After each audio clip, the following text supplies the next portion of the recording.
The Carpathian mountain range spans 209,000 square kilometres in a great arc across Central and Eastern Europe.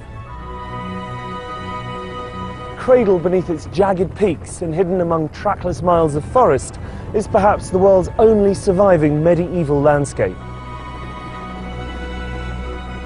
Formed at the same time as the Alps, much of this great range straddles the area of modern-day Romania known as Transylvania.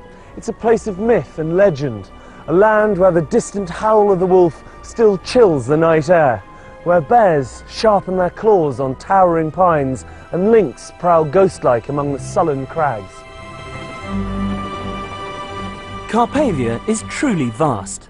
Almost the same size as Britain, it constitutes the largest tract of unfragmented forest left in Central Europe, and is home to the world's greatest concentration of brown bears, and 45% of Europe's big carnivores.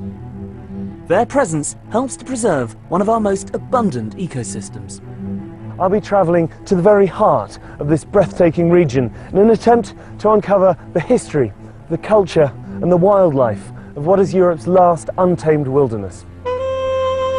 My journey will take me through the foothills, where ancient villages survive practically unchanged, despite Romania's stampede towards modernisation. I'll be exploring the forests and mountains beyond as we go in search of the European brown bear and find out why this elusive species is so vital to the survival of the environment. On my way, I'll be meeting a dedicated group of individuals whose passion for this area is helping to redefine its importance as one of the great surviving wonders of the natural world. These include a Transylvanian count who is working to conserve some of the most ancient of Carpathia's medieval villages, and His Royal Highness Prince Charles, who can trace his ancestry back to Romania's dark and distant past. The genealogy shows that I'm descended from Vlad the Impaler, you see. So I do have a bit of a stake in the country. As it were. With its deep gorges, cliffs and windswept bluffs, Carpathia is a popular destination for lovers of adventure sports. People come here from all over the world to rock climb, kayak and get back to nature. But for many Romanians whose parents were herded into cities by the communist regime, the mountains offer something far deeper, a chance to reconnect with their rural heritage.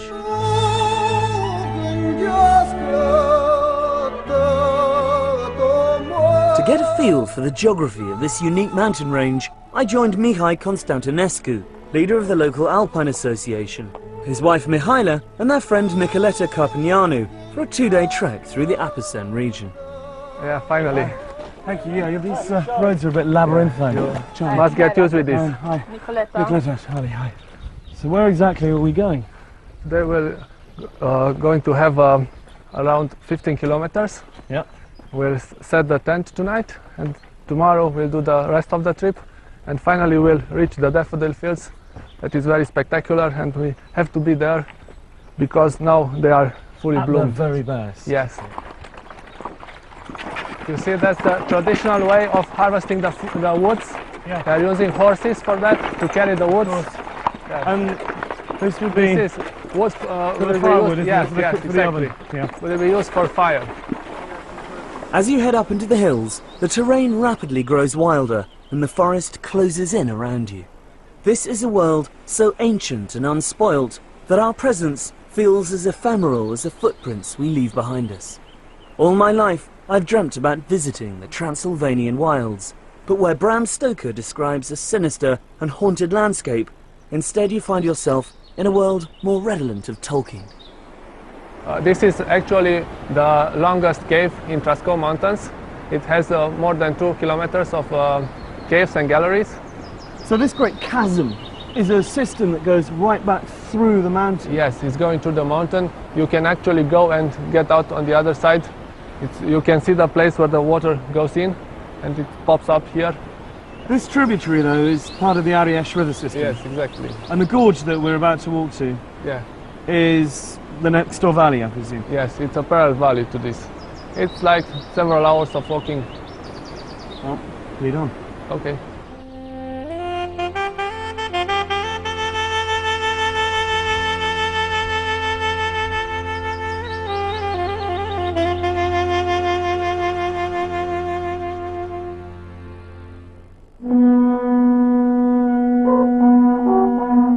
We approached our campsite as dusk was fading to black. A fire was already lit and a local troupe of travelling minstrels were practising for next week's big daffodil festival at nearby Nigrilliasa. This is a traditional pursuit for Romanians at weekends in this area. They come camping. It's one of the big things you do here. That's right. I think we're very lucky. We got such beautiful countryside here, and most people appreciate that, so they come here weekends. Also summer holidays. They usually get a tent and their backpacks, and they go in the middle of the mountain. So you have to carry everything with you, including your musical instruments.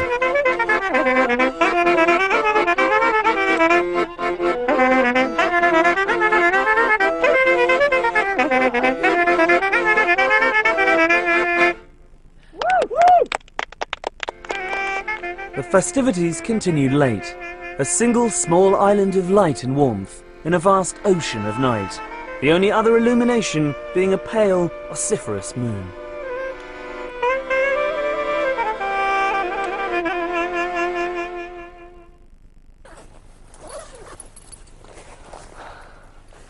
Check the coast is clear for bears.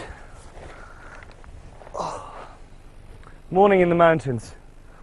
I haven't seen it yet. This is my first view of it properly because we arrived in the middle of the night. It's paradise.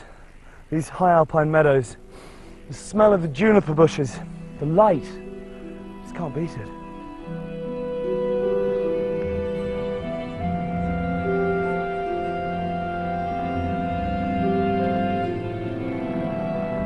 After a long morning's walk, we reached the wild daffodil pastures of the Apasan Hills. And although the festival was due to be held the following week, the ground was already a carpet of white. Well, I'm so glad we've finally made it. It's taken us, Yes. what, 2 days, 50k, thereabouts. And here we are finally. Yeah, nice place to come to. What an amazing place to Yes. come to. It's truly wonderful. Thank you so much. My pleasure, Being my anytime. guide. I think we should sit down and just take it all in. Enjoy the view.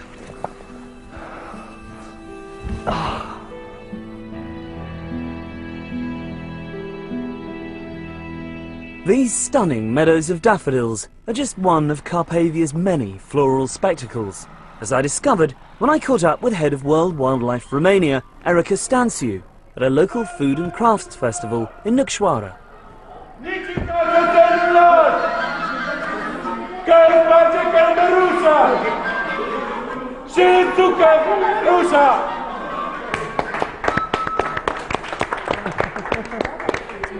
Erica, hi. Hi, thank you. Nice to see you. What a wonderful spectacle. Is this a regular occasion? Well, it's becoming regular. It is an old tradition that stopped during the communist times, and now it is being renewed. And the local people, including children, are very, very happy to do this. Absolutely. And very proud. And these are all the local crafts, are they? Yes, these are all local people coming together to have fun and do some work as well. So this is a traditional social event, if you like, a social It's a social club. Exactly. Why are the Carpathians so important, so unique? Well, because we still have large areas of wilderness, which means very well balanced ecosystems with the whole array of habitats and species that were naturally here and still naturally are here, with the natural processes still happening. Because this is really unchanged from the way it was 1,000 years ago. Yes, there are large areas, large core areas I would call them, which are still in their natural form. These large wilderness areas are linked with corridors, and this means that animals have space And they to can move freely. They can move freely. Why is that so important? It's vital. It is vital, especially for some of the species like the large carnivores that need large spaces to Otherwise, survive. presumably you get inbreeding. Otherwise, there will be inbreeding. Otherwise, the whole population will be disappearing, if you like, Right. because they need space to live. These are large animals that need large areas to feed on, and it's crucial for them to have these corridors between the wilderness areas. So you have a lot of cuckoos around here.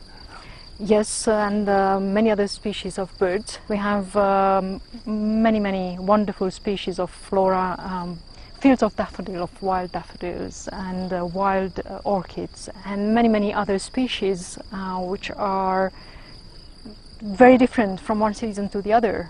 In May now and in June, up in the alpine areas, you can see wonderful gardens of wildflowers. Inhospitable though the Carpathians often are, people have been living here for millennia, and the mountains around Gradastier-de-Monte conceal something extraordinary. What you see today is estimated to be less than 10% of an ancient city that lies tangled and buried beneath the roots of the forest. The ruins of Sarmisegetusa, capital of the Dacians, have been described as the Machu Picchu of Europe, although they predate the Incas by nearly 1,000 years. Around 200 AD, it was the cultural, religious and military heart of a civilization that stretched from Slovakia all the way to the Black Sea. But this is an area that's proved almost impossible to conquer for any length of time. The Romans were forced to pull out due to the high cost of policing such wild terrain. Then came the Huns, the Avars, the Slavs and the Bulgars, the Magyars, and most enduring of all, the Saxons. Travelling northeast towards Brasov and the foothills, you reach a region where the German language is still widely spoken, and many of the people are descended from immigrants who came here in the 12th century. Or at least that was the case up until the early 1990s.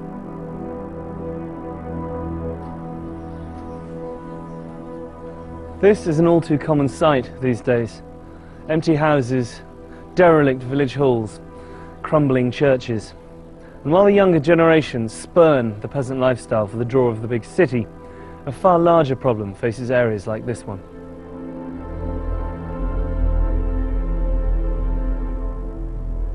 Following the revolution and the fall of Ceausescu, the German government gave its Saxon cousins the opportunity to return to their homeland.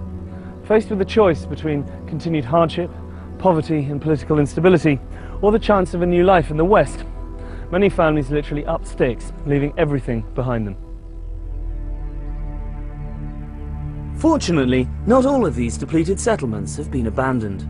Aside from a growing Romani population who have moved in to take advantage of the free housing, there is still a stalwart Saxon contingent who have stayed on and are attempting to inject new life into what is a vital part of Romania's cultural identity. The village of Viscri is one of the lucky ones, where members of the community have banded together to preserve their architecture and traditions. Many of these houses date to the time of the first settlers, direct forebears of today's inhabitants, like local resident Caroline Fernelend. My ancestors came 1142, invited by King Géza II of Hungary to defend this area against the invasions. So they came with a golden letter, we call it. And this is why they built 240 villages in Transylvania, and every village has a fortified church. All the time somebody was watching from the tower to see if it is dangerous, and then they would ring immediately the bells, and everybody Piles into the church. very quick, Locks very the door quick. behind them, yeah. Of course. This is Alba Iglesia. In 1400 it was first mentioned, and from this is coming the name of the village, Deutsch-Weißkirch, Saas-Ferechhazo, and Viscri in Romanian. Nice. White church in German. White church in German. Marvellous door.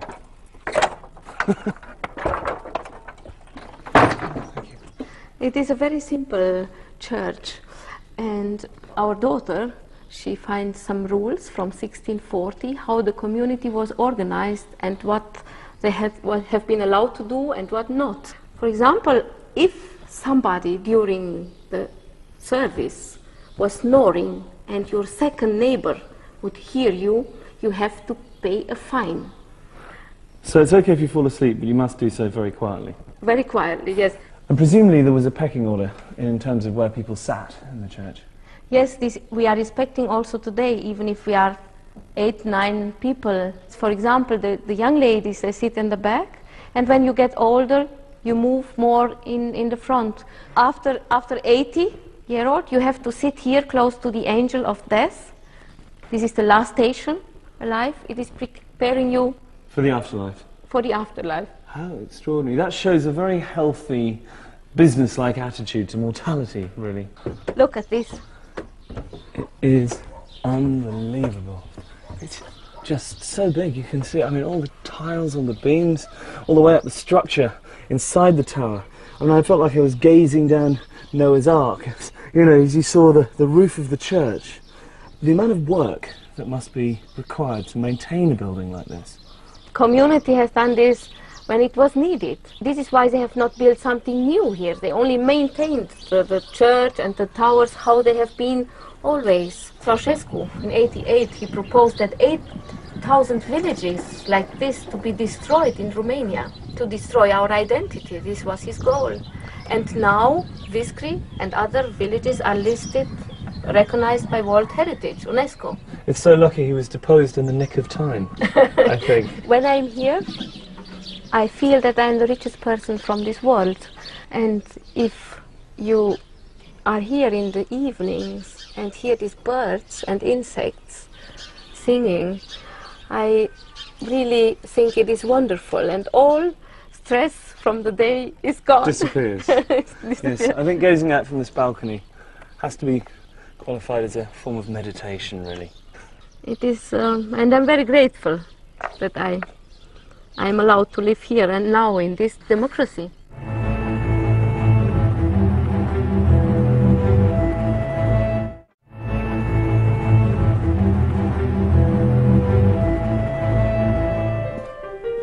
While the 21st century is starting to make its presence felt here, for the Saxon contingent, daily life is still remarkably unchanged.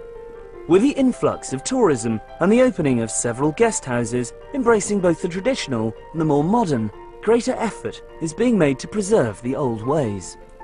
Everyone in the community has their role, whether it's the daily grind of making flour and baking bread for the village in stone ovens, or looking after the livestock.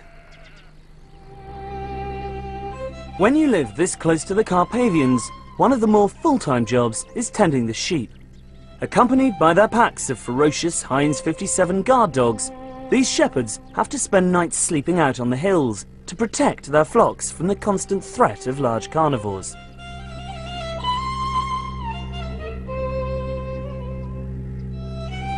Am avut. Deci acum ce să spun eu asta? Cum atacă lupul?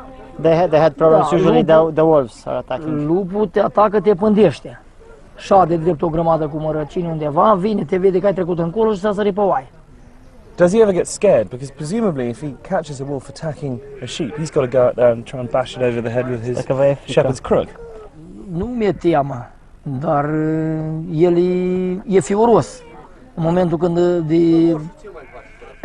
în momentul dacă l-a pus de-l vezi tu înainte și nu te vede el, e bine. Dacă te vede el și l-ai văzut tu, răgușești. Nu mai poți răi, gata. Would he rather there were no wolves, or is 1 or 2 sheep a year an acceptable loss to have large carnivores living in Romania? Deci să nu ai pierdere, pagubă. Dar să fie urși lupi. Poți să fie urși lupi, dar să nu ai pagubă. Every day, Stelaka and his colleagues drive their flock for miles across the open pasture.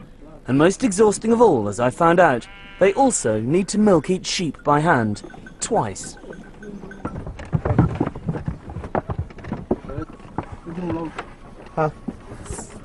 Hello? Yeah? It's official, I'm milking sheep. It's not as easy as it looks. That one's empty, Joe. We're done. Let's try this. Very nice, sweet. Alas, this way of doing things could soon be outlawed, as dairies and local cheesemakers are shut down because they can't afford to comply with the bewildering battalion of EU health regulations.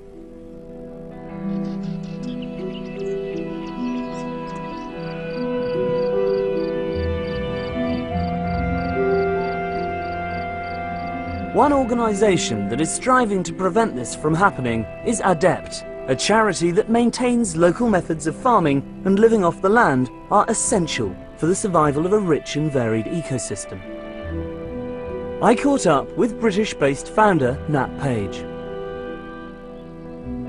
We're now in a typical damp lowland hay meadow, which is probably the most threatened kind of habitat in the whole of Europe today. They existed around villages in Western Europe and Eastern Europe, and really they've only survived in Eastern Europe. Here, just in this square metre where we're standing, in the beginning of June, there will be 60 different flower species in every square metre. The diversity of the flowers is just absolutely unbelievable. And that's because this has never been fertilised and has never been sprayed. And this kind of landscape is of fantastic European importance. You say it's under threat. In what way? There are two reasons. One is the need for farmers to make money. So unless they can get value for the goods they produce under these conditions, they'll be forced to intensify. And the other is abandonment, that if this land is left uncultivated, it will degenerate into a low-value scrub, which doesn't have nearly the diversity. And we're not talking just about flowers here. There are between 100 and 200 species of butterfly that have survived because of the lack of spray. And so we're trying to protect the biodiversity. The biodiversity depends on the people and the management by the people, so we're also trying to protect these small-scale farming communities. But the other most important long-term way of promoting survival is helping them get a proper price for the goods they produce, bringing innovative marketing means to support traditional production methods. In many ways it seems that these smallhold farmers are custodians of the landscape because their continued survival ensures the survival of this ecosystem. Yes, let's hope we can keep as much of it as we can. Who knows, in 10 years' time this will not be the same. Well, it will be here in 10 years' time if everyone comes to look at it and experience it and enjoy it. Yes, look at it, enjoy it and support the local economic system, and the system will continue. Perhaps the best way to explore these gently undulating fringes of Carpathia is by mountain bike. A set of trails has been built through the surrounding woods and hills, linking Viskri to its neighbouring villages, and whilst there's nothing too challenging, it's a great way to see the countryside.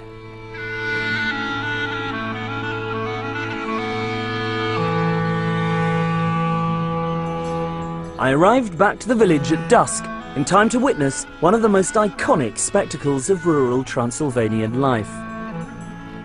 Early each morning, the cattle, individually owned by members of the village, take themselves out to pasture. In the evening, they unerringly manage to find their way back again.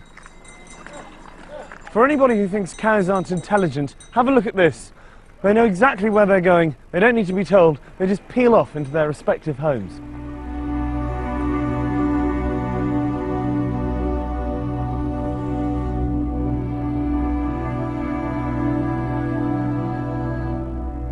As Romania's economy is developing, the environment faces ever greater danger.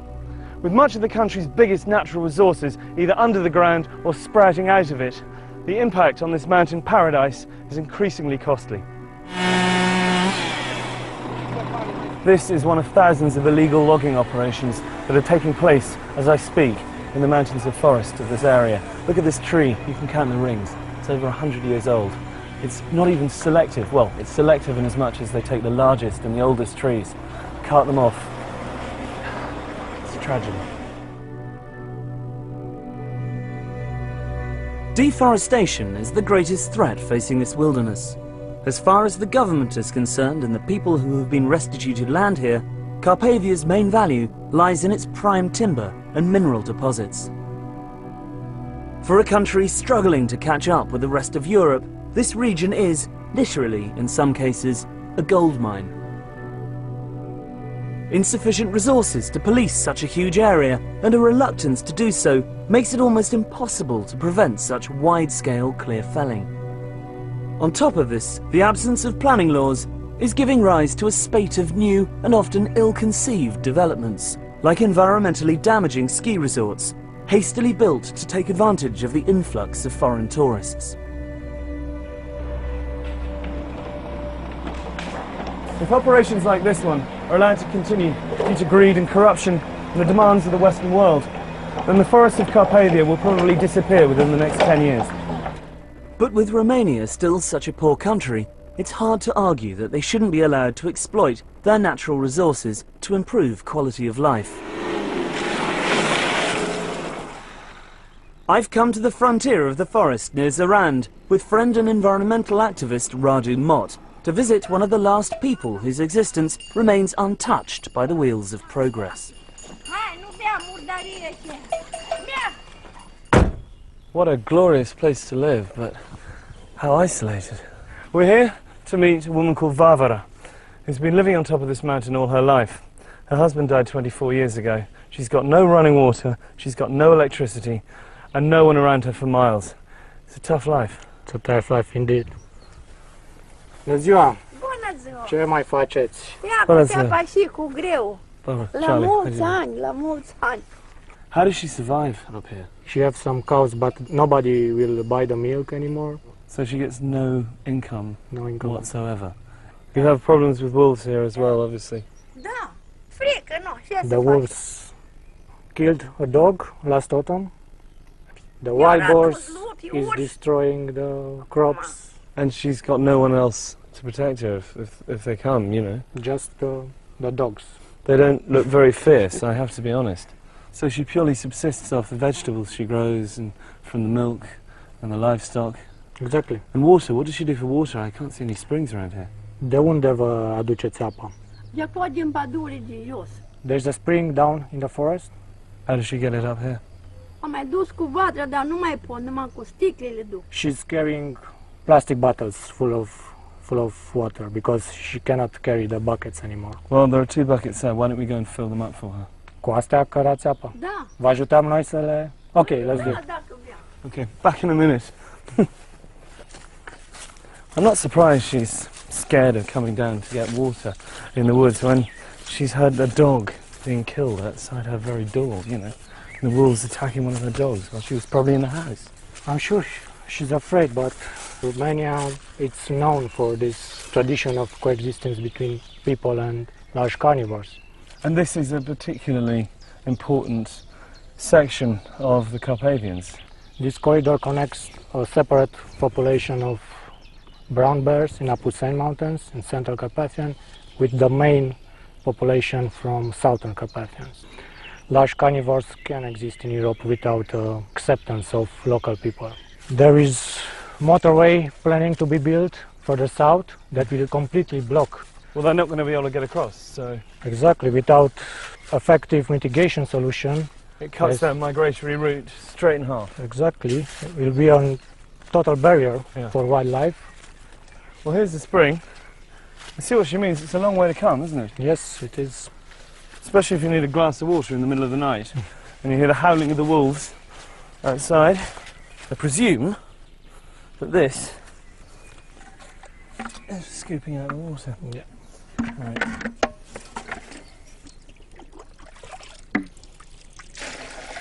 Can't believe she has to do this every day, and she doesn't even use these buckets.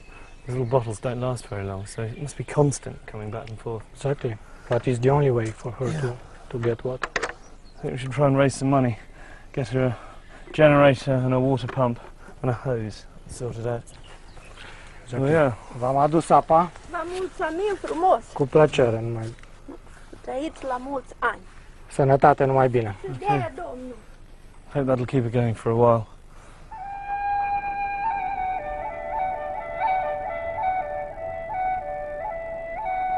It is remarkable that so much of Romania's natural forest survived communism, a fact that can be partly ascribed to what has ironically become a right-wing pursuit: hunting.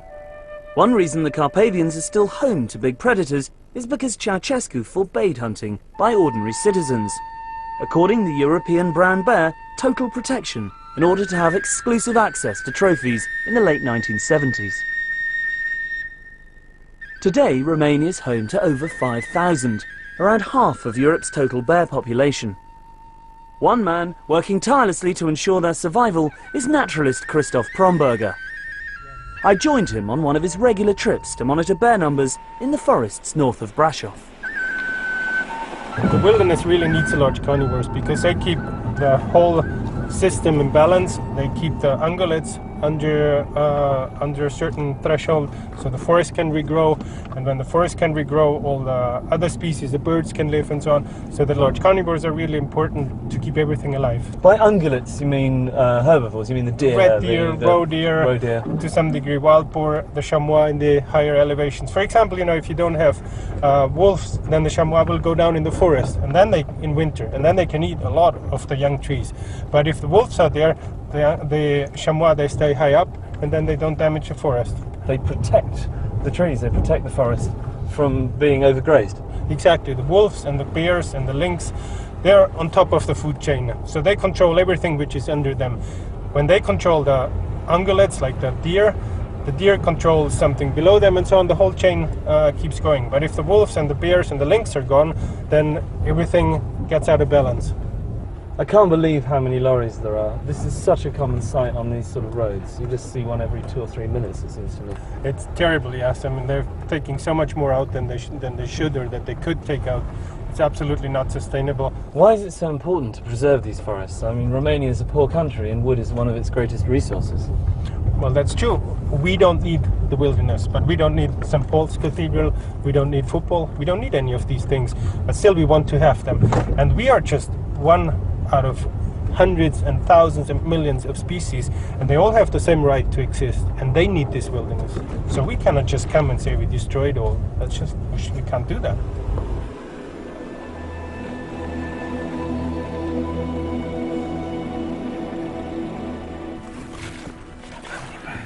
In this area, there's about 25 bears that are coming more or less regularly to this height.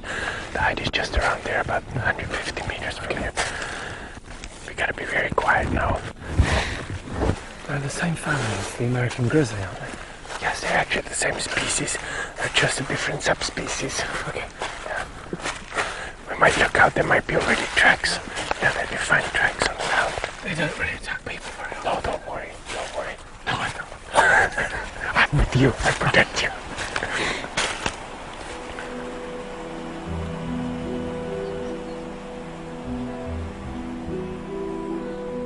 This hide was used by trophy hunters who would lay down food and sit in comfort, waiting for bears to wander into their sights. An iron frame was employed to measure the size of prospective targets. Haunches of meat were hoisted, and bears tall enough to reach them were deemed fair game. Today bears are still fed and monitored, but to propagate their numbers rather than furnish the homes of the party faithful. Oh yeah, this black one, that's a 5-year-old female. She's not coming very often, but I've seen her here before. It's amazing just to see bears so close. It's absolutely amazing. Yeah. What is it? It's not even 30 meters, isn't it? I know. They probably smell us, so they know that there's somebody here. But if we're quiet and if we don't do any fast movements, they will tolerate us here. Okay. Is that meat down the far end there? Because it looks like she's sniffing around there. Yes, that is the leftovers from the slaughterhouse. They came word and brought about a week ago a truck full of that stuff here. Okay. Mainly sheep guts and the sheep heads. Do they prefer that to the muesli? Well, of course the meat is very protein rich, so they prefer meat, but it starts to get a bit smelly, so I think pretty soon they won't. I can smell a bit of it. I think pretty soon they won't touch it anymore. The cubs. Yeah, oh yeah, that's a mother with 3 cubs of the year. They were born in January. Oh, look at that. The first time this year that they come out here. Yes, they've never been here before. No, she was very careful with them so far. So that's the first time that they're here. Wow, so this is a special occasion. Fantastic. Oh, how big are they? 15 kilos now. Tiny. Yeah, that's so cute. That's the heavy ones. See how it's hanging off. It's trying to hang on. I imagine you never get bored of this. No. You come up here almost every day, don't you? You can sit here every evening. There's every evening something else happening. I can watch this forever. Yeah, really good. As well as his environmental work, Christoph and his wife Barbara run an eco-lodge, which offers guided excursions to the bear hide, as well as kayaking trips. Their riding school, Equus Silvana, lays on equestrian breaks, where guests can spend days galloping through fenceless wilderness.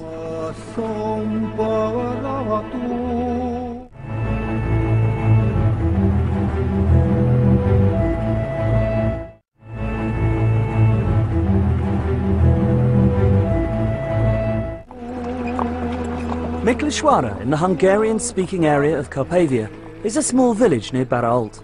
I've come here to meet Transylvanian Count Tibor Kalnoki, who is transforming the local community by converting disused homes into traditional guest houses and offering visitors the chance to step back in time. Tibor, hi. Welcome, Charlie. Good to see you. How are you? This is the most impressive hunting lodge. Yes, it's 500 years old and it's been abandoned for the last 50 or 60 years, and we're now starting slowly, one step after the other, to restore it. There must be a huge amount involved in restoring a place of this size. Yes, first a lot of research to see how it has been before, and then the techniques, the old techniques, have to be used. So it's quite a big job. So you're doing everything in the traditional way? By hand. By hand. How many buildings have you got in the village? In this village there are 6 houses with barns and all the other buildings around it, and then the manor with its domain. So it's if we take the buildings themselves, it's something like a dozen of So you're buildings. creating quite a space for people to come and stay and experience the village life here. I know this is just open pasture, but it does feel like we're in some great park. Yes, these wonderful trees, which are hundreds of years old, have been giving shade to the cattle, and that's why they're here. They're here, and they're mostly oak, it seems to me. Mostly oak, and some of them are over 500 years old. Tell me the history of your village. I mean, your family have been associated with this area for nearly 1,000 years, haven't they? Well, the village itself is the oldest of the whole region, of the Sekla land, as we call our region, which is populated by the Seklas. And it's going to have its 800th anniversary this year. The family is slightly younger. They came only 40 years later, so it's something like 760 years now. A relative newcomer. Yes, absolutely. And you were living in exile for quite some time during Ceausescu's reign. Yes. You then got the go-ahead to come back. Exactly. So I was raised mainly in France because my grandfather had already to leave just before the Second World War, actually, as an anti-fascist. Poor man, he was anti-fascist and anti-communist and was born in 1900, so he had a difficult life. He was ahead of his time. Yes. I came back in the 90s and started to sue the state for illegal expropriation, and I won some of the cases, but we don't have enough land to make a living from. So we decided to live from tourism, because it's the ideal way also to support the villages themselves. For example, in our guest houses we employ more people than we have beds, and we're very popular within the village, because the way we employ people allows them to keep their farms.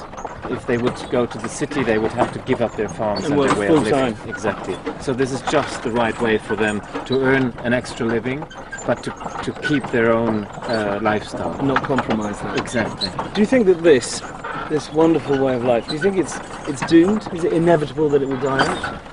I hope not. You know, I've seen in America and in England also reenactments of, in open-air museums. People get dressed and then reenact ways of life they think it might have been 100 years earlier. Well, here this is not necessary yet, because it's still happening. But it is so important to keep it going, because once we lose it, it'll be lost. Gone forever. Gone forever.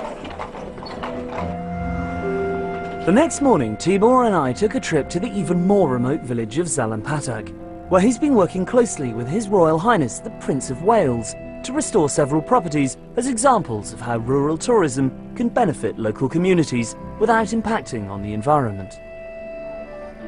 One thing about Romania that I always find surprising is you drive down these roads in the middle of nowhere and you come to these little pockets of civilization. And then you have something like this. And you have something like this at the end of it. Have a look at the main house. We have 3 rooms here. Been quite some painstaking work restoring all this furniture. And your carpenters did the veneers and did all of this? Yes, and the polishing and the upholstery and everything. And even these electrical fittings had to be restored. And the paintings? Paintings, most of the paintings have been hand-picked by HRH. I love this. This is the carpet, presumably. Yes, these are Turkish and Caucasian antique carpets. Once they are too old to be kept on the floor, we put them on the walls. Well, it lends a warmth to the room. Absolutely. Which I imagine you need in the middle of winter, because it gets quite cold here, doesn't it? Exactly, you got it right, yes. I've seen this colour on certain buildings in parts of Spain. Is this a traditional lime wash here? Yes, here it's called Transylvanian blue, and it's a characteristic here for serfs' houses, for stables, for houses that are not dwelling houses. So this is the old stable building, which we converted a bit to a more comfortable place. Yeah, just a bit. Well, it's a fabulous place to come and hide away. What's the inscription there? I got the Wales bit. Yes, it's a tradition to document the dates of building and renovation in houses in the main beams. So this one reads, this house has been renovated by Count Thibaut Karnocki in 2009 for the Prince of Wales. It's so satisfying watching craftsmen at work. It's immaculate when they put the tiles in. Yes, I wonder how they get it right. It's not so obvious, actually. No, it is like doing a jigsaw puzzle, really, Yeah. I think. Tell me, Thibaut, why did the Prince of Wales fall in love with this particular place? I mean, I can see it's very beautiful, but why here?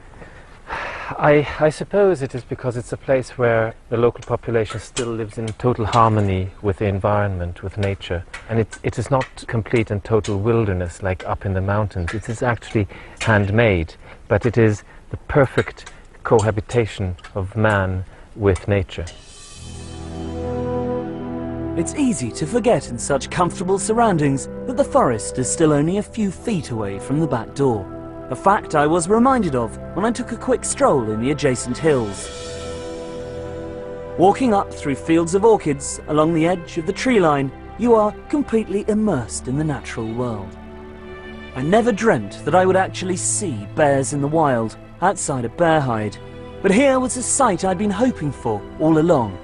Proof that man has yet to ruin this pristine and innocent landscape. This is incredible. I can't believe my luck. Look. This is why the Carpathian forests, mountains and villages need to be preserved in all their untamed glory. Not just for the benefit of future generations, but to ensure the survival of Europe's most endangered carnivores.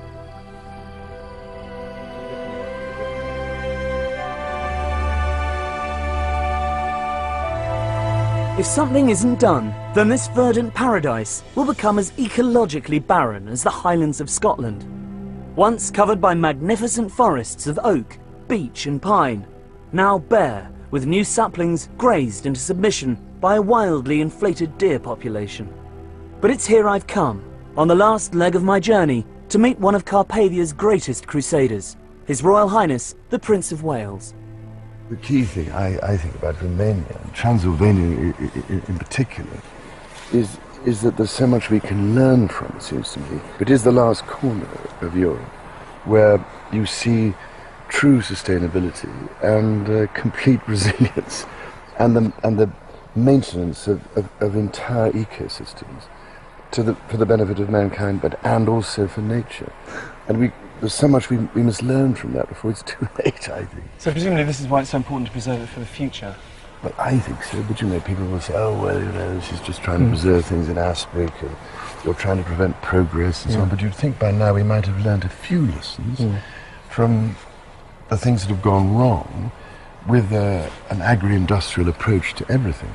Because the great thing, it seems to me, about Transylvania is the combination of natural ecosystems, the forests and the agricultural areas, together with the human cultural systems.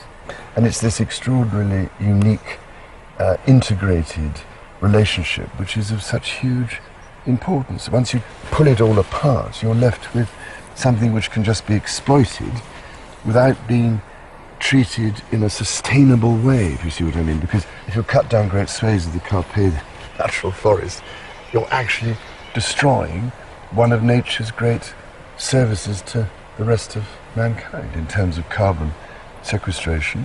Given the fact that the rise of industry and agriculture has led to the almost total destruction of the Great Forest of Caledon here in Scotland, do you think that there's a way of stopping the same thing from happening in Romania? Well, we should be clever enough, wouldn't you think, by now, and wise enough to realize some possible lessons to be learned in avoiding that from happening. Otherwise, if we just go on the same way, you end up with destruction occurring, and then people later on saying, hang on a minute, you've got to try and put this back. What is the point of running into a proverbial brick wall, this time of such a painful sort, that by the time we realize that we have to redesign our food systems and put nature back at the heart of the whole process in order to provide us with what we take for granted, how are we going to be able to put it back? Yeah. So I think Transylvania is an absolutely key issue that has to be addressed. What do you love the most about Romania? It's the timelessness of it, which is so remarkable. And almost out of some of those stories one used to read as a child, it's quite remarkable. People are yearning for that sense of belonging and identity and meaning. And we have to rediscover some of these aspects of the way we produce food and live with and maintain and give back to nature if we are to make sure this whole system continues. And that's why human cultural systems matter, because they're intimately linked to that aspect of nature. It's in us, but we've somehow denied it and thrown it away and said it doesn't matter, it doesn't exist, it's irrelevant. It isn't irrelevant. Nourishes the soul and the heart, absolutely. That's what Romania does for you.